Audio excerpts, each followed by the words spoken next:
എല്ലാവർക്കും സ്വാഗതം. ഈ റിവ്യൂ ഇഷ്ടപ്പെടുകയാണെങ്കിൽ ഒന്ന് ലൈക്ക് ചെയ്തും ഹൈപ്പ് ചെയ്തും സപ്പോർട്ട് ചെയ്യണേ. അങ്ങനെ ഗംഗേട്ടൻ ശിവനോടും രാജീവിനോടും പറയുന്നുണ്ടായിരുന്നു, അലീനയ്ക്ക് അറിയായിരുന്നു വൈജ അവളുടെ അമ്മയാണെന്ന്. അവളെല്ലാം അറിഞ്ഞുകൊണ്ട് തന്നെയാണ് വീട്ടിലേക്ക് വന്നത്. അതുപോലെ അച്ഛനും അറിയായിരുന്നു അലീന വൈജയുടെ മകളാണെന്ന്. അതുകൊണ്ട് തന്നെയാണ് അച്ഛൻ കഴക്കൂട്ടത്ത് പോയി അലീനനെ ബുക്ക് ചെയ്തതെന്ന് പറയും കേട്ടോ. ഇപ്പോഴെങ്കിലും മനസ്സിലായോ നിങ്ങൾ ആരോടെ ഈ യുദ്ധം ചെയ്തുകൊണ്ടിരിക്കുന്നതെന്ന്? സ്വന്തം പെങ്ങളുടെ മകളോടാണ്. അതുപോലെ തന്നെ ഈ പടയും സന്നാഹങ്ങളെല്ലാം ഒരുക്കി അവളും യുദ്ധം ചെയ്തുകൊണ്ടിരിക്കുന്നത് സ്വന്തം മോളോടാണ്. ഇതൊക്കെ ആരോടെങ്കിലും പറയാൻ പറ്റുമോ? ഇനിയെങ്കിലും ഒന്ന് പറയേ, അലീന എവിടെ എന്ന് ചോദിക്കുന്നുണ്ട് കേട്ടോ. അപ്പോൾ അലീന വൈജയുടെ മകളാണെന്ന് പറഞ്ഞപ്പോൾ തന്നെ ശിവനും രാജീവിനൊക്കെ ആകെ ചെയ്തത് തെറ്റായി പോയല്ലോ എന്നുള്ള ആ ഒരു സങ്കടമൊക്കെ മുഖത്തുണ്ട് കേട്ടോ. ആകെ ഇങ്ങനെ ഒരു സങ്കടപ്പെട്ട് നിൽക്കുന്ന അവസ്ഥയാണ് രണ്ടുപേർക്കും. പിന്നെ ഗംഗേട്ടൻ അവരോട് പറയുന്നുണ്ടായിരുന്നു, അലീനയ്ക്ക് എന്തെങ്കിലും സംഭവിച്ചിട്ടുണ്ടെങ്കിൽ അയാൾ വെറുതെ ഇരിക്കില്ല, അയാൾ എല്ലാം തകർക്കും. അതുകൊണ്ട് ഇനിയെങ്കിലും പറ, അലീന എവിടെയെന്നിങ്ങനെ ചോദിക്കുകയാണ് കേട്ടോ. അപ്പോൾ അവർ അങ്ങനെ പറയുന്നുണ്ടായിരുന്നു, ഞങ്ങൾക്കൊരു തെറ്റ് പറ്റിപ്പോയി എന്ന് പറഞ്ഞാൽ അതങ്ങ് സമ്മതിക്കുന്നുണ്ട്. പിന്നീട് കാണിക്കുന്നത് ഹോസ്പിറ്റൽ. ഗോവർദ്ധനെയൊക്കെ സി ഐക്ക് അറിയാട്ടോ. അപ്പോൾ ഗോവർദ്ധനോ നീ എന്താ ഇവിടെയെന്ന് ചോദിക്കും. അപ്പോൾ എൻ്റെ വൈഫാണ് ഇതെന്ന് പറയും കേട്ടോ. സുലോചനനെ ഇങ്ങ് കാണിച്ചു കൊടുക്കുന്നുണ്ട്, എൻ്റെ വൈഫാണ് ഇതിനെ വിളിപ്പിച്ചതെന്നുള്ളത്. അതെനിക്ക് മനസ്സിലായി എന്ന് പറയും. അപ്പോൾ സി ഐക്കും ചെറുതായിട്ട് കത്തുന്നുണ്ട് കേട്ടോ ഗോവർദ്ധന അത് മനസ്സിലായിട്ടുണ്ട് എന്നുള്ളത്. ശിവൻ്റെ ആളാണ് സി ഐ എന്നുള്ളത്. അപ്പോൾ അയാൾ അറിയുന്നുണ്ട്. എന്തായാലും ഞാൻ ഒന്നുകൂടെയൊക്കെ ഒന്ന് അന്വേഷിക്കട്ടെ, ഇനി ആവശ്യമുണ്ടെങ്കിൽ വിളിപ്പിക്കാമെന്ന് പറഞ്ഞിട്ട് സി ഐ അവിടെ നിന്ന് അങ്ങ് പോവേ. അപ്പോൾ ഗോവർദ്ധനും കാര്യം മനസ്സിലായിട്ടുണ്ട്, ഇതിൻ്റെ പിന്നിൽ ശിവേട്ടനാണ്, ശിവേട്ടൻ്റെ ആളാണ് സി ഐ എന്നൊക്കെ ഉള്ളത്. പിന്നീട് കൃഷ്ണമോളും ബാലേന്ദ്രനും കൂടെ വീട്ടിലേക്ക് വരികയാണ് കേട്ടോ. ബാലേന്ദ്രനാണെങ്കിലും നല്ല ടെൻഷനിലാണ്. അലീനയെ കുറിച്ച് ഒരു വിവരവും അറിയാത്തതുകൊണ്ട് തന്നെ ഒരു ടെൻഷനിൽ തന്നെ വന്നിട്ട് ഇരിക്കുകയാണ് കേട്ടോ. അപ്പോൾ കൃഷ്ണമോൾ ചോദിക്കുന്നുണ്ടായിരുന്നു, ഇനിയിപ്പോൾ അലീന ചേച്ചീനെ കുറിച്ച് അറിയാൻ എന്താ ഒരു വഴിയെന്ന് ചോദിക്കും. അപ്പോൾ ബാലേന്ദ്രൻ അറിയില്ല എന്നിങ്ങനെ കാണിക്കുക. എന്നിട്ട് പിന്നീട് കൃഷ്ണമോൾ ചോദിക്കുന്നുണ്ടായിരുന്നു, അലീന ചേച്ചീനെ തട്ടിക്കൊണ്ടതിൻ്റെ പിന്നിൽ രാജീവെങ്കിലും ശിവനെങ്കിലും ഒക്കെ ആയിരിക്കുമോ എന്ന് ചോദിക്കുന്നുണ്ട്. അപ്പോൾ അവരായിരിക്കാനാണ് സാധ്യത, ഒന്നും അറിയില്ല എന്ന് ബാലേന്ദ്രൻ പറയാൻ കേട്ടോ. പിന്നീട് അടുത്തതായിട്ട് കൃഷ്ണമോൾ ചോദിക്കുന്നത്, ഇനിയിപ്പോൾ തട്ടിക്കൊണ്ടുപോയവർ അലീന ചേച്ചീനെ ഉപദ്രവിക്കുമോ എന്നൊക്കെയായിട്ട് ചോദിക്കുന്നത്. അപ്പോൾ സാധ്യതയുണ്ട് എന്നൊക്കെയാണ് ബാലേന്ദ്രനാണെങ്കിലും കൃഷ്ണമോളോട് പറയുന്നത്. ഇനിയിപ്പോൾ ഹോസ്പിറ്റലിൻ്റെ പരിസരത്ത് നിന്ന് ഒരു തെളിവും അവശേഷിപ്പിക്കാതെ ഒരു സ്ത്രീനെ തട്ടിക്കൊണ്ടു പോകാനൊക്കെ ആർക്കെങ്കിലും പറ്റുമോ എന്നൊക്കെ ഇങ്ങനെ ചോദിക്കുന്ന സമയത്താണ് കേട്ടോ ബാലേന്ദ്രൻ്റെ ഫോണിലേക്ക് ഇങ്ങനെ മനു വിളിക്കുന്നത്. അപ്പോൾ പെട്ടെന്ന് തന്നെ ബാലേന്ദ്രൻ ഫോൺ എടുക്കൂട്ടോ. അലീനയെ കുറിച്ച് എന്ത് ചെയ്യാൻ പറ്റുമെന്ന്, ഞാൻ അച്ഛൻ്റെ കൂടെ ഇരിക്കാം എന്ന് ഇങ്ങനെ കൃഷ്ണമോള് പറയുകയാണ് കേട്ടോ. അപ്പോൾ ബാലേന്ദ്രനാണെങ്കിലും കൃഷ്ണമോൾ അങ്ങനെയൊക്കെ പറഞ്ഞപ്പോൾ ഒരു ആശ്വാസമാവുന്നുണ്ട്. പിന്നീട് മനു ആണെങ്കിലും എല്ലായിടത്തും ചെന്ന് അന്വേഷിക്കുന്നുണ്ട് കേട്ടോ. അന്നിങ്ങനെ അലീനേനെ പുറത്താക്കാൻ വേണ്ടിയിട്ട് കുറച്ച് പേരൊക്കെ ശിവൻ്റെയും രാജീവിൻ്റെയും കൂടെ വന്നിട്ടുണ്ടായിരുന്നല്ലോ. അപ്പോൾ അവരോടൊക്കെ അവരുടെ വീട്ടിലൊക്കെ ചെന്നിട്ട് അന്വേഷിക്കുന്നുണ്ട്, അലീന ഇങ്ങോട്ട് വന്നിട്ടുണ്ടോ എന്നൊക്കെ ചോദിക്കുന്നുണ്ട് കേട്ടോ. അപ്പോൾ അവിടേക്കൊന്നും ചെന്നിട്ടില്ല. പിന്നീട് മനു ഇങ്ങനെ ശാസ്തമംഗലത്ത് ഇങ്ങനെ രാവണ്യമ്മയുടെ മകനൊക്കെ അന്ന് വന്നിട്ടുണ്ടായിരുന്നല്ലോ. അപ്പോൾ അയാളോടും ചെന്ന് ചോദിക്കുന്നുണ്ട് കേട്ടോ. അപ്പോൾ ഇതൊരു കിഡ്നാപ്പിംഗ് അല്ലേ, അതിലൊന്നും ഞങ്ങൾ ഉൾപ്പെടില്ല, ഞങ്ങൾ കുടുംബം കുട്ടികളൊക്കെ ആയിട്ട് താമസിക്കുന്നവരാണ്, അന്ന് ഒരു ചർച്ചയ്ക്ക് വേണ്ടിയിട്ട് വന്നതല്ലേ, അതുകൊണ്ടാണ് വന്നത് എന്നൊക്കെ ഇങ്ങനെ പറയുന്നുണ്ട് കേട്ടോ. മനു ചോദിക്കുകയും ചെയ്യുന്നുണ്ടായിരുന്നു, നിങ്ങൾ കടപ്പോട്ടൂർ വന്നിട്ട് പ്രശ്നം ഉണ്ടാക്കിയതല്ലേ എന്നൊക്കെ ചോദിക്കുന്നുണ്ട്. അപ്പോഴാണ് കേട്ടോ അയാളത് പറയുന്നത്, അതിങ്ങനെ ഒരു ചർച്ചയ്ക്ക് വേണ്ടി വന്നതല്ലേ, ഇത് കിഡ്നാപ്പിംഗ് അല്ലേ, അതുകൊണ്ട് ഞങ്ങൾ അങ്ങനെയൊന്നും ചെയ്യില്ല എന്ന് പറയുന്നുണ്ട്. അപ്പം മനു തിരിച്ചു പോവുകയാണെന്ന് പറയുമ്പോൾ, ഇന്ന് പോകണോ, ഇനിയിപ്പോൾ എപ്പോഴാണ് പാലായിലെത്തുക, എന്നിവിടെ നിന്നാൽ പോരെ എന്നൊക്കെ ചോദിക്കുന്നുണ്ട് കേട്ടോ. അപ്പം മനു എന്തായാലും യാത്ര പറഞ്ഞ് അങ്ങ് പോവേ. അത് കഴിഞ്ഞ് പിന്നീട് ഗംഗേട്ടനും ശിവനും രാജീവനും എല്ലാവരും കൂടെ ബാലേന്ദ്രൻ്റെ വീട്ടിലേക്ക് വരികയാണ് കേട്ടോ. അപ്പോൾ മുറ്റത്തുനിന്ന് തന്നെ ഗംഗേട്ടൻ പറയുന്നുണ്ടായിരുന്നു, നിങ്ങളാരും തട്ടിക്കൊണ്ട് പോയതെന്നൊക്കെ അങ്ങ് ചോദിക്കുന്നുണ്ട്.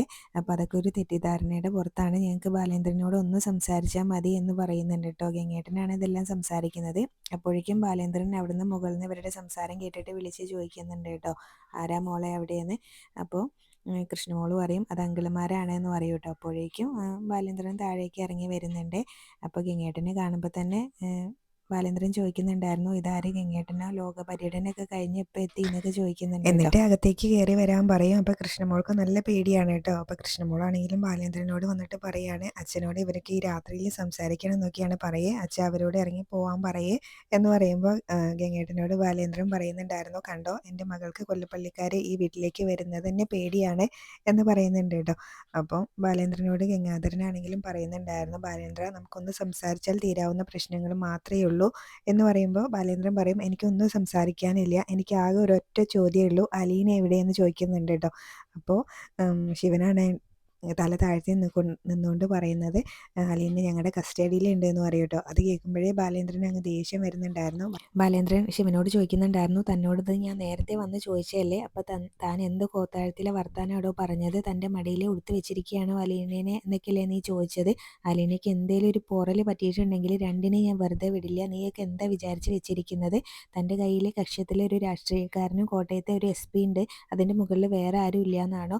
അലീനയ്ക്ക് എന്തേലും ഒരു പോറൽ സംഭവിച്ചിട്ടുണ്ടെങ്കിൽ മജിസ്ട്രേറ്റ് കോടതി മുതൽ സുപ്രീം കോടതി വരെ ഞാൻ നിങ്ങളെ വരുത്തിക്കുന്നു പറയുന്നുണ്ട് കേട്ടോ. അപ്പോൾ ഗംഗേട്ടൻ പറയുന്നുണ്ടായിരുന്നു, അവർക്കൊരു തെറ്റ് പറ്റിയതാണ്, അവരുടെ അറിവില്ലായ്മ കൊണ്ട് സംഭവിച്ചു പോയതാണ് എന്നൊക്കെ ഇങ്ങനെ പറയുവേ. അപ്പോൾ അവരും അതിങ്ങനെ ക്ഷമ പറയാനായിട്ട് തയ്യാറായിട്ട് നിൽക്കുകയാണ്. അപ്പോൾ അവരും പറയുന്നുണ്ടായിരുന്നു, ഞങ്ങൾക്കൊരു തെറ്റ് പറ്റിയതാണ് എന്നിങ്ങനെ പറയുന്നുണ്ട് കേട്ടോ. അപ്പോൾ ബാലേന്ദ്രൻ ഏകദേശം കാര്യങ്ങളൊക്കെ മനസ്സിലായി. അപ്പോൾ ഗംഗേട്ടനോട് ചോദിക്കുന്നുണ്ട്, ബാലേന്ദ്രനാണെങ്കിലും അലീന ആരാന്നുള്ളത് ഇവരോട് പറഞ്ഞോ എന്ന് ചോദിക്കുന്നുണ്ട് കേട്ടോ. അപ്പോൾ ഗംഗേട്ടൻ പറയും, എനിക്കത് തുറന്ന് പറയേണ്ടി വന്നു എന്ന് പറയും. അപ്പോൾ ബാലേന്ദ്രൻ പറയുന്നുണ്ടായിരുന്നു, ഓ ഇപ്പം എല്ലാം അങ്ങ് പൂർത്തിയായല്ലോ, ഇപ്പം മനസ്സിലായോടോ ഞാൻ ഇത്രയും കാലം ആരെയെ സംരക്ഷിച്ചുകൊണ്ടിരുന്നേ എന്നിങ്ങനെ ചോദിക്കും കേട്ടോ ശിവനോട്. അപ്പോൾ ശിവൻ പറയുന്നുണ്ടായിരുന്നു, മനസ്സിലായി എന്നിങ്ങനെ പറയേ. എന്നിട്ട് പറയുന്നുണ്ട്, താനൊക്കെ എന്തൊക്കെയാണോ എന്നോട് പറഞ്ഞുകൊണ്ടിരുന്നത്, ഞാൻ അവളെ ഇങ്ങനെ കീപ്പായിട്ട് വെച്ചിരിക്കുകയാണ്, ഞാൻ ഇങ്ങനെ വലിയ ശൃംഗാരവേലൻ എന്തൊക്കെയാണ് താൻ പറഞ്ഞുണ്ടാക്കിയിട്ടുള്ളത്, തൻ്റെ പെങ്ങളെ എന്നെ കല്യാണം കഴിക്കുന്നതിന് മുന്നേ മറ്റൊരുത്തൻ്റെ കൂടെ പച്ചയ്ക്ക് ഞാൻ പറയാൻ തുടങ്ങും കേട്ടോ. അപ്പോഴാണ് കൃഷ്ണമോൾ അവിടെ നിൽക്കുന്നത്. എന്നിട്ട് പറയുന്നുണ്ടായിരുന്നു, എൻ്റെ മകൾ ഇവിടെ നിൽക്കായി പോയി, അതുകൊണ്ട് ഞാനിങ്ങനെ അതിൻ്റെ പച്ച മലയാളം പറയുന്നില്ല എന്ന് പറയുന്നുണ്ട്. എന്നിട്ട് തൻ്റെ പെങ്ങൾ മറ്റൊരുത്തൻ്റെ കൂടെ കിടന്നുണ്ടായ ആ കുഞ്ഞിനെ ജനിപ്പിച്ച് അതിനെ ഓർഫനേജിൽ കൊണ്ട് തള്ളി, അത് 23 വർഷമാണ് അനാഥയായിട്ട് കഴിഞ്ഞത്, ഇതിനൊക്കെ ആര് പ്രായശ്ചിത്തം ചെയ്യടൂ എന്നിങ്ങനെ ചോദിക്കുന്നുണ്ട് കേട്ടോ. അപ്പോൾ ഗംഗേട്ടൻ പറയുന്നുണ്ടായിരുന്നു, അവരെന്ത് ചെയ്യാനും ഇങ്ങനെ തയ്യാറായിട്ട് നിൽക്കുകയാണ്, ബാലേന്ദ്രൻ എന്ത് പറഞ്ഞാലും ഞങ്ങളങ്ങത് അംഗീകരിക്കാം എന്നൊക്കെ പറയുന്നുണ്ട്. അപ്പോൾ ബാലേന്ദ്രൻ ചോദിക്കുന്നുണ്ടായിരുന്നു, അലീന ഇവിടെ നിന്ന് ഒഴിഞ്ഞു പോവുകയാണെങ്കിൽ എത്ര ലക്ഷമാണ് അവൾക്ക് ഓഫർ ചെയ്തതെന്ന് ചോദിക്കുന്നുണ്ട് കേട്ടോ. അപ്പോൾ 20 ലക്ഷം എന്ന് പറയും. അപ്പോൾ നിങ്ങൾ 3 ആങ്ങളമാരും കൂടെ അവളുടെ അക്കൗണ്ടിലേക്ക് 10 ലക്ഷം വീതം വെച്ച് 30 ലക്ഷം ഇട്ടോണം, അതുപോലെ തന്നെ വൈജയനെ കൊണ്ടും 10 ലക്ഷം അവളുടെ അക്കൗണ്ടിലേക്ക് ഇടിയിപ്പിക്കണം എന്ന് പറയും കേട്ടോ. അപ്പോൾ അതെന്താണെന്ന് വെച്ചാൽ ഞങ്ങൾ ചെയ്തോളാം, അതുപോലെ ഞങ്ങൾക്ക് ബാലേന്ദ്രനോടും ഒരു കാര്യം പറയാനുണ്ട്, ഞങ്ങൾക്ക് ഒരു ഡിമാൻഡ് ഉണ്ടെന്ന് പറയൂ കേട്ടോ. അപ്പോൾ എന്താണ് നിങ്ങളുടെ ഡിമാൻഡ് എന്താണെന്നൊക്കെ എനിക്കറിയാം, വൈജി ഈ സത്യമൊന്നും അറിയരുത് അത്രയല്ലേ എന്ന് ചോദിക്കുന്നുണ്ട് കേട്ടോ. അപ്പോൾ ഗംഗേട്ടനാണെങ്കിലും പറയുന്നുണ്ടായിരുന്നു, അതെ അവളിത് അറിഞ്ഞിട്ടുണ്ടെങ്കിൽ ഒന്നിൽ അവൾ ഡിവോഴ്സിന് പോവും, അല്ലെങ്കിൽ അവൾ സൂയിസൈഡ് ചെയ്യും എന്ന് പറയുകയാണ് കേട്ടോ. അപ്പോൾ അത് മാത്രമല്ല, പിന്നീട് ഞങ്ങൾ അവളോട് വലിയ 2 കള്ളങ്ങളാണ് പറഞ്ഞിട്ടുള്ളത്, അതൊക്കെ അവൾ അറിഞ്ഞിട്ടുണ്ടെങ്കിൽ ഒരിക്കലും പിന്നെ അവൾ ക്ഷമിക്കില്ല എന്ന് പറയുന്നുണ്ട്.